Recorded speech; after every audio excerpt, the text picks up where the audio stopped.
लड़का अपनी माँ से बहुत ही ज़्यादा प्यार करता था।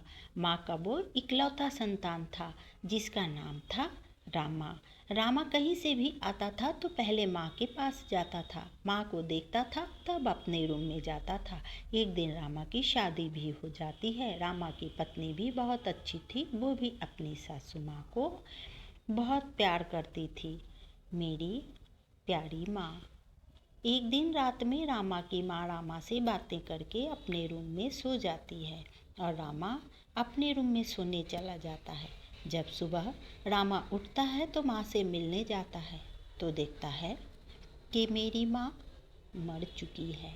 फिर तो जैसे रामा की सारी दुनिया ही खत्म हो जाती है।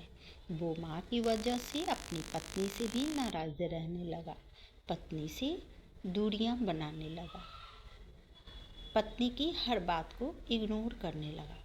रामा को लगता था कि मेरी माँ अचानक से कैसे मर गई, इस चिंता में रोते रहता था। रामा को लगता था कि माँ को क्या हो गया था जो मुझे बताए बिना चली गई। एक दिन घर और पत्नी को छोड़कर घना जंगल में चला जाता है और भूखे प्यासे एक बरगद के पास बैठा रहता है।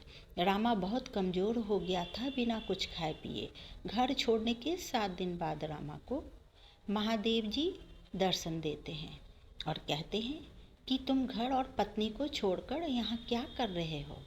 तो रामा कहता है कि मैं माँ से बहुत प्यार करता था, आप मेरी माँ को अपने पास क्यों बुला लिए, इसलिए घर और पत्नी को छोड़कर मैं जंगल में आ गया, ताकि भूखे प्यासे रहूँगा तो मैं भी मर जाऊँगा।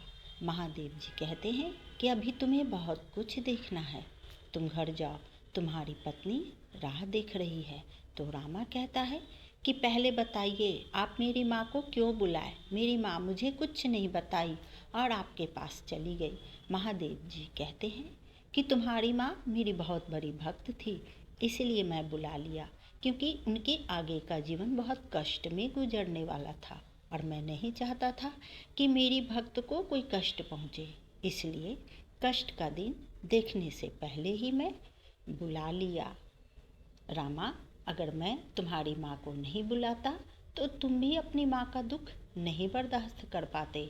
महादेव जी कहते हैं कि मैं अपने भक्तों को कष्ट में नहीं देख सकता हूँ। तुम अपने घर जाओ, तुम्हारी पत्नी तुम्हारा राह देख रही है। और महादेव जी गायब हो जाते हैं। रामा घर जाता है और पत्नी को महादेव जी की सारी बातें बताता है और अपनी ज़िंदगी जीने लगता है। दोस्तों, आपको मेरी ये कहानी अच्छी लगी हो तो वीडियो को शेयर कीजिए और लाइक कीजिए। अगर आप नए हैं तो मेरे चैनल को सब्सक्राइब कीजिए और बेल आइकन दबा दीजिए। धन्यवाद दोस्तों।